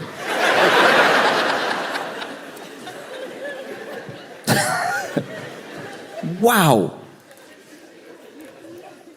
I'm not like a fighter. I don't know how. Jimmy, like I've tried before, but I fight the same way that I bake. After a while, I'm just doing stuff with my hands to do it, but I'm not sure if this is right and it's not getting us anywhere. You know? Like one time, I was at this pizza party, okay? It's a pizza party that our class got because we had been good, which will be ironic in a second. But the teacher, because we got this pizza party for being so good, the teacher had built trust in us, which was a huge mistake. And so the teacher ordered pizza for the class. We got all these pizzas and dished out like 2 slices for everybody. Pick any 2 slices of these 3 to 4 different kinds of pizza that you like. And then our teacher left the room. And I don't know where this teacher went. It wasn't until I got older that I could even read the signs and think back about it in a way that contextualized why this teacher may have left. I think the pizza party, I think the teacher leaving was because they were hungover. They clearly had to be hungover. This whole thing screams hungover because they left and they never came back. They never came back for the rest of the class. And so everybody's eating pizza. Some people are getting more full than others quicker and everything. And then finally, there was 1 slice left. And when I tell you that this classroom turned to Lord of the Flies so quickly, you would think we had never eaten. You would think this was a pizza party where almost all of us were full, and everyone wanted the last slice just to have it, so much so that people even debated whether we should just rip it up and let everybody have a little bit. And then a couple people were like, no, that's crazy. What's wrong with you? There's a whole slice of pizza for one of us. And this is how I knew I didn't know how to fight, because I also wanted a piece of the pizza. Admittedly, I was also like, let me go ahead, throw my hat in there, right? And there was one kid, he was very big. And so some people didn't want the smoke immediately, because he was first to get tall. And tall in your mind when you're a kid means grown, so he's the adult in the room. But I was like, no, I want some of this pizza. There were some other kids, I want some of this pizza. And because he was bigger than everybody, he was like, all right, we'll decide this fair and square. Let's fight for it. And 2 other kids had backed up before he had finished the sentence, fight for it. I was the only one still sort of standing there waiting to hear the end of his sentence. And so once he said fight for it, I was like, ooh. So it's gonna be a couple of us and you, or is it? But then I turned and everybody had backed up so many steps, I was like, uh-oh, I'm the only one. Man, y'all made a circle fast. Everybody came together to, wow, y'all moved the desks. This is, this is crazy. Why can't y'all be this organized when we play basketball? This is, And so then it was me and him. And I didn't know how to fight then. I don't really know how to fight now, but I think it starts with a push. I've seen that a lot in movies where it's like the fight starts, first person gotta like, you know? And so I backed up a little bit. I was like, okay. Okay. I'm gonna push him. He gonna fall down. He gonna explode. I'm gonna get some pizza. Also, you should know that your opponent doesn't know how to fight and to go easy on them when instead of this, they do this. This is salsa. And so I was like, okay.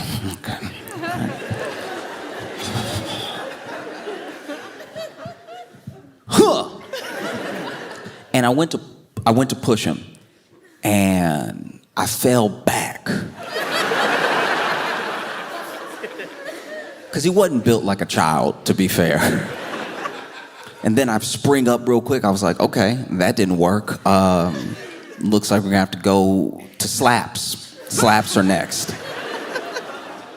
And so I tried to fake him out. I reared back like I was gonna punch him, and then I used my other hand. I was like, because I had seen that in the cartoons. I was like, that's how you gather the power. And then I tried to fake him out, other hand. And also, like in the cartoons, his head turned, and then he just stared at me.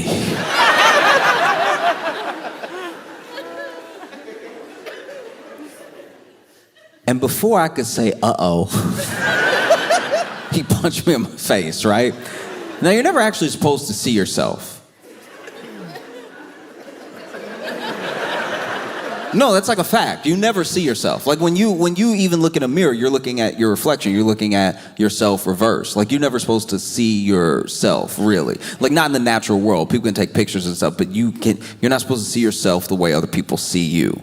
That's a thing that I learned in school, right? That you never see yourself exactly the way other people see you. You see a version of yourself, and it's actually why sometimes you can get in your head, because the version of yourself you see might not reflect the version that other people see at all. And so sometimes you sound delusional off of how you see yourself versus what they see. I said all that to say they punched me so hard in the face that I think my eyes saw each other.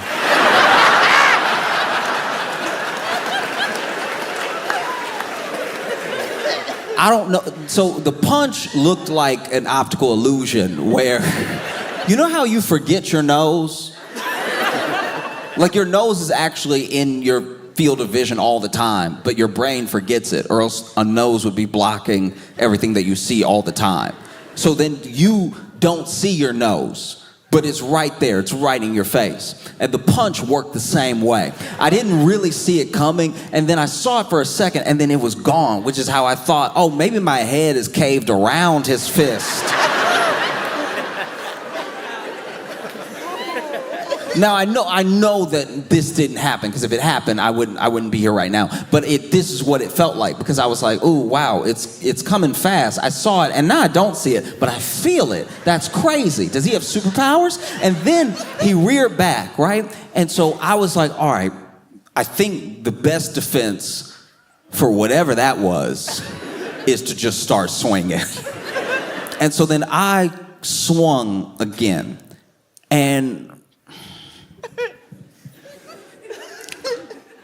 you ever play Grand Theft Auto and fly out the car? And you know how you get that doll effect? You're sort of flying forever, and then you bounce, and it changes your trajectory a little bit. Okay, anyway, I said that to say that I reared back for a real punch this time, no slap. Reared back, it was gonna be a real punch, and then when I started swinging, he hit me again. I didn't see this one at all. It felt like he had somebody help or something, because he hit me, I know he came around like this, but it stayed hidden forever. This kid hit me, and I turned my head from the punch and licked my elbow. Which you're not supposed to be able to do. You're actually not supposed, it's like a party trick if you can lick your elbow. You're not supposed to touch your elbow, but I think I twisted so hard with my mouth open saying no that I caught a taste of my elbow.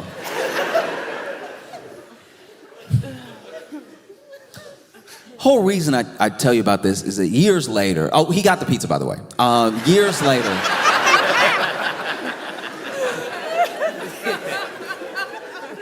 Years later, I found out that our teacher, who gave us the pizza party and then left us, who I'm sure now, through hindsight, was hungover, was seen later by one of our classmates who went to the bathroom, and on the way to the bathroom, they passed the teacher's lounge, and in the teacher's lounge, they saw our teacher just sitting, eating a whole pizza by themselves.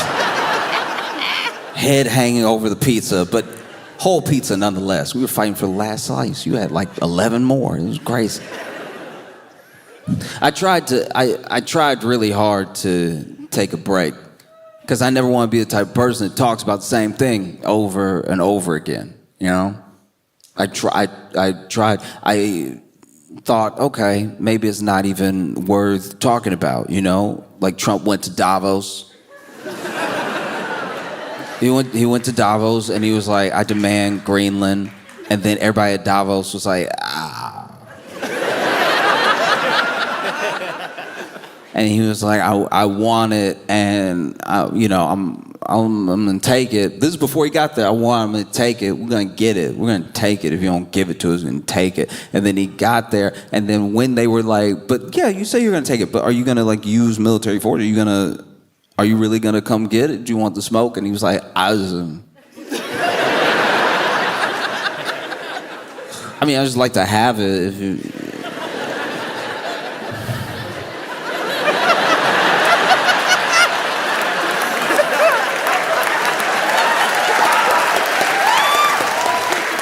No, it's just if you wanted to, if you wanted, I don't know, if you just wanted to see me happy.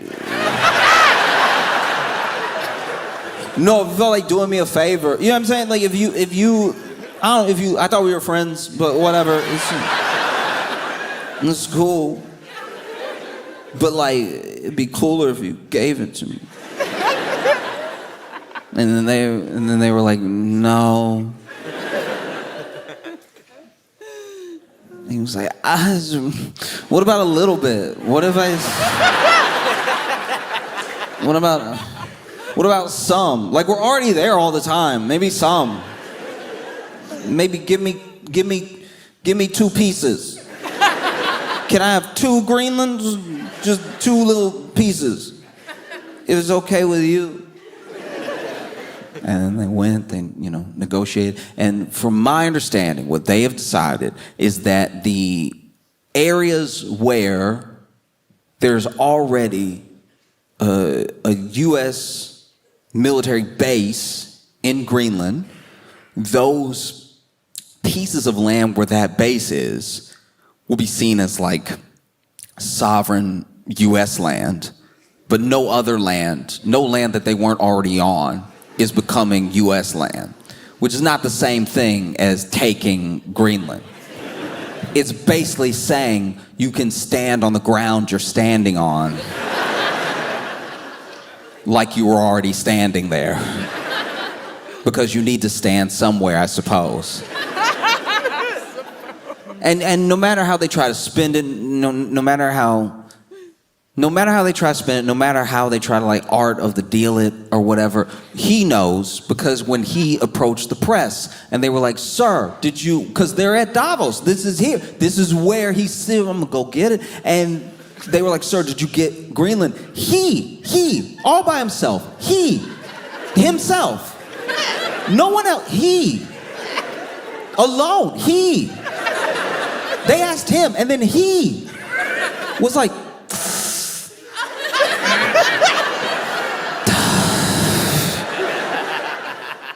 so you should have played it off. I thought you were gonna come out there and be like, we got some Greenland. Because technically you did get a little bit of Greenland, the Greenland you were already standing on. That's something, kind of. It's nothing like what you said, but it's something. It's like,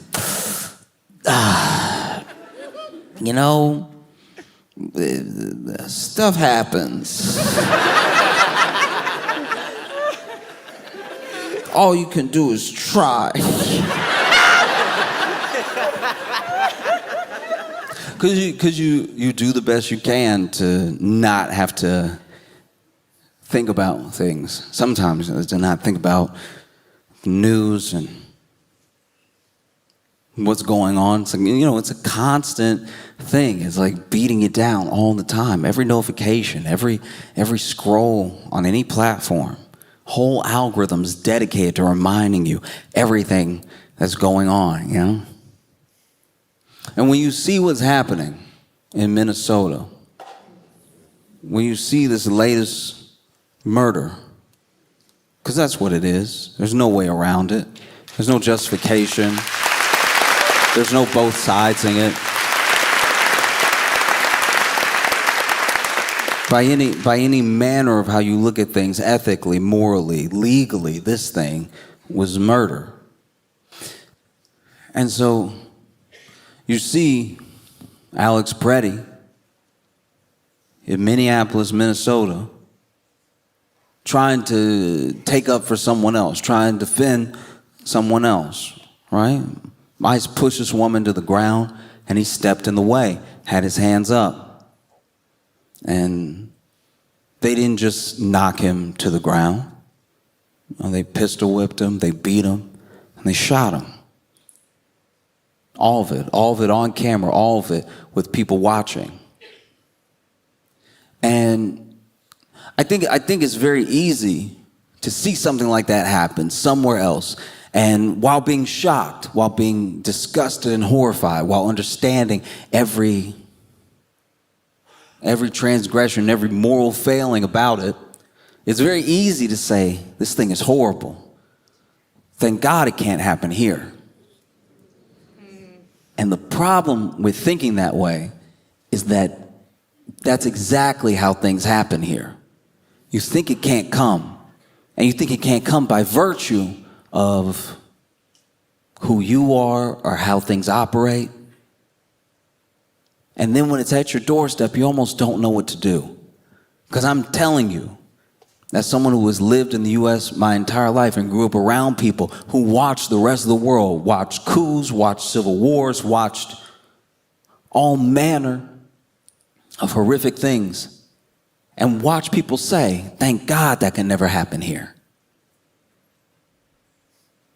And then it starts to.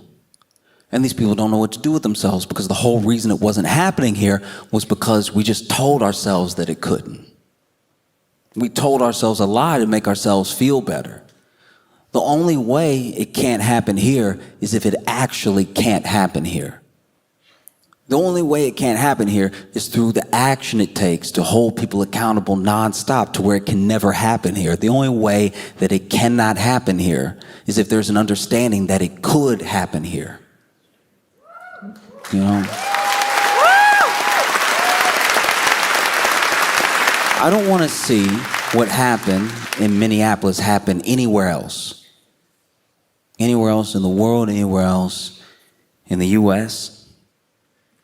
But there needs to be an understanding of what is happening. We're all the way to science fiction now. We're all the way to the classics. We're living in some sort of like George Orwell excerpt. It's happening because you see the video. You can see the video from so many angles. And then you see the statements by the Department of Homeland Security. You see the statements by potentially the president. You see the statements by people, political pundits on Twitter. And they are telling you not to believe your eyes. They're lying in your face. That's not what you heard. The way these systems work is that you would think, at least, the way it's propped up is a three-tiered system, right? There's the person on the ground. There's the person you might actually come in contact with, and maybe they believe certain things, maybe y'all butt heads, right? Then above that tier is the actual politician, the politician that stokes them up. They blow the dog whistles that get this person to say the thing out loud. But then above that, even above the politician, is the person that pays the politician. The person that, if we're talking about a world of puppets and puppet masters, is actually pulling the strings. A person that you will never come in contact with, even though you will feel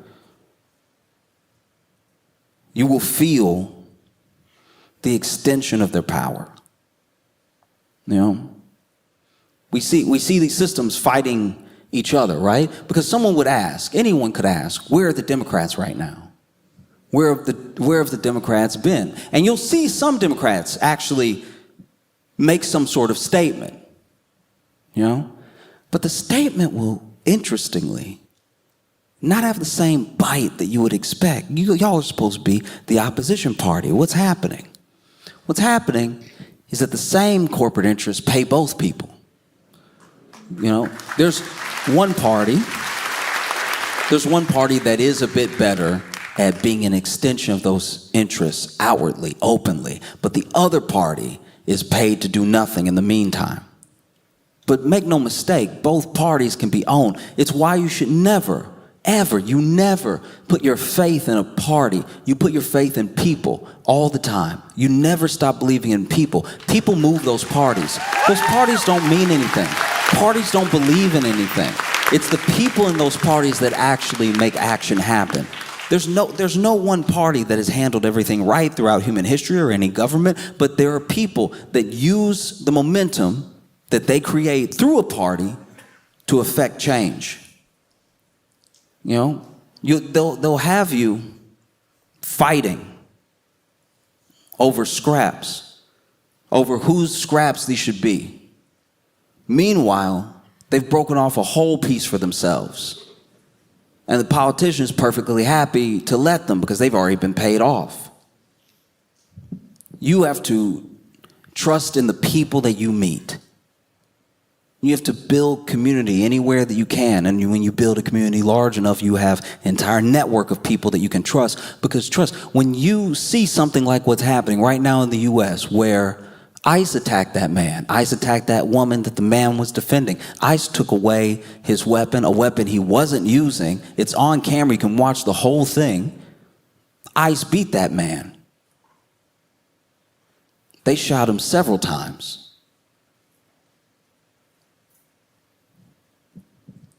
And you can watch that entire thing. And maybe you can find some conscionable reason that this would happen, why everything hasn't gone awry. But I think if you can, then you might be a little bit too far gone. This thing was sick and it was illegal. And it's scary when your law is on the other side of legal. When you don't know what to do. And it's hard to know what to do. These are big forces we're talking about. You're talking about huge corporations, oligarchs, billionaires. I'm talking about senators. We're talking about politicians that have real meetings with people with power. So it's hard to know what to do. But you do what you can. You do everything that you can. I am not a fighter. I don't know how. I tried to fight for some pizza once. And I saw my own eyes. So maybe you're not a fighter. Maybe you organize. Maybe you're a connector. Maybe you do your best to bring people together. But any action that you do is something. Every action that you do is something. All these people, thousands of people protesting in Minnesota right now is also for the world to see. They took a life in front of the entire world to scare everybody, maybe scare you, so that when this comes here, maybe you comply in advance. Palantir isn't just in one country. No? But thousands and thousands and thousands and thousands of people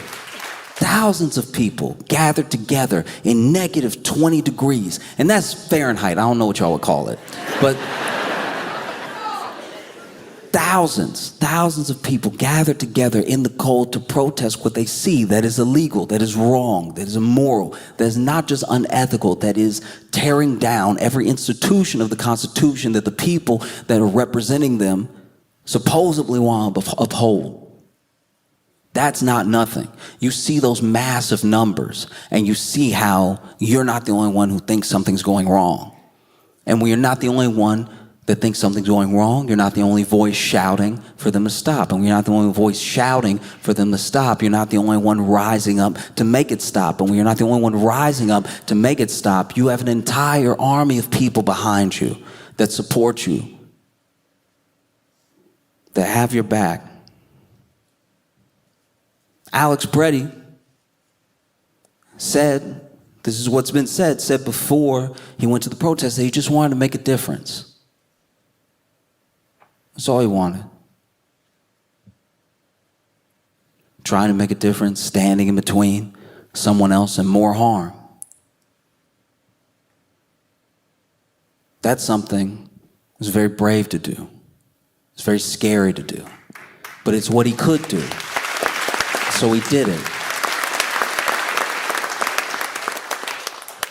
Because now there is something that is on us. It's on every person that watches one of those videos.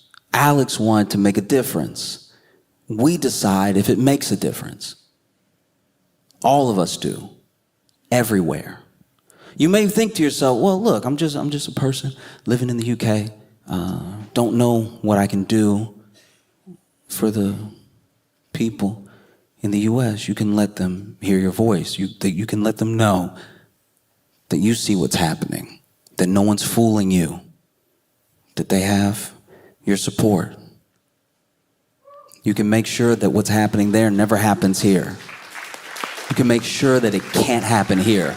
If it can't happen here, then that's a start. We were sure it couldn't happen to us. We were like, come on, This is America. And the corporations were like, yeah, we know. You know? But I sincerely hope that every single one of you understand that your life is precious and it has more meaning to other people that you haven't met yet than you could ever imagine. And so anytime one of these things, one of these terrible events, one of these corporations, one of these billionaires, one of these politicians tries to make you feel small, you need to understand that they're just a person too. And they're a person that's scared. It's why they want to scare you. They can't scare you. Because you won't let it happen here. If you see anything like it happening, you just have to snuff that thing out. You just have to make sure you call it what it is. And from afar, you know? The key is prevention. Alex Peretti said to people before he went to protest that he just wanted to make a difference. We decide what that difference is because they took him from us. So that difference has to mean something. It can't just mean something in the US. I think it has to mean something everywhere. Everywhere that this evil can go, the difference has to go. You know?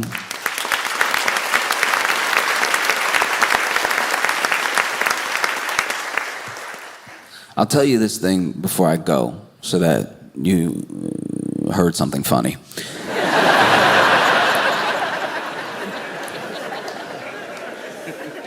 It is wild how when you come here and you be walking around, I can't help but compare. I'll take the tube and wow, this thing, it's very clean.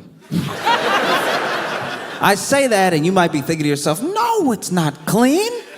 I saw a bag of crisps on the floor.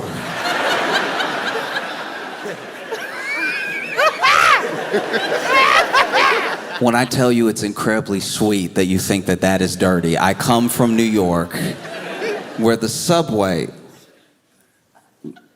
it's a way to travel. The subway has caked up. I don't think I'm touching the floor when I walk on the subway. It's not just dirty, it's dirty with history. Like I don't even know if this is the initial color they intended for the subway to be. And when you look at the tracks here, when you look at the tracks of the tube, you see the tracks.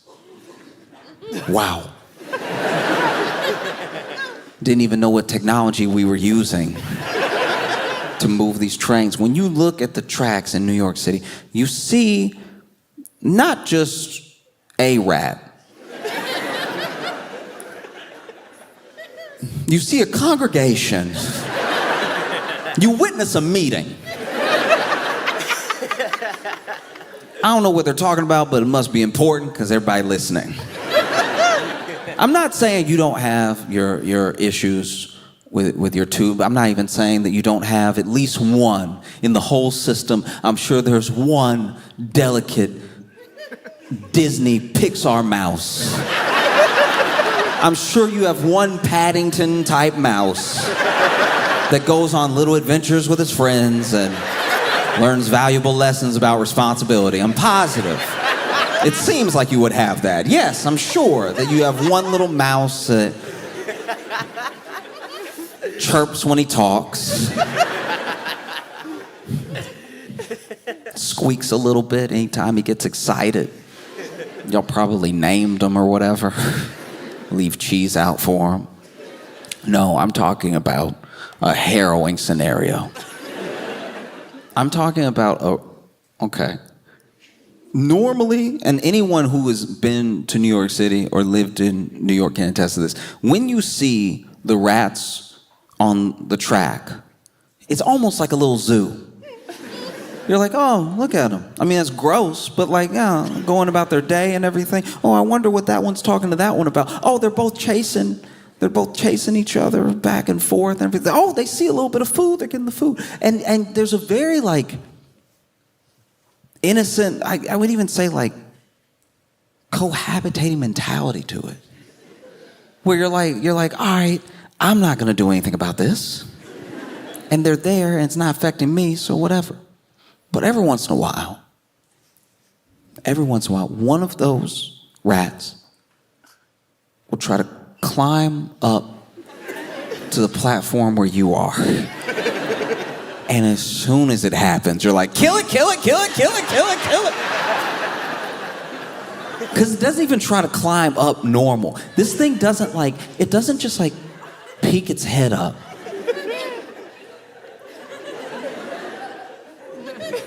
This thing...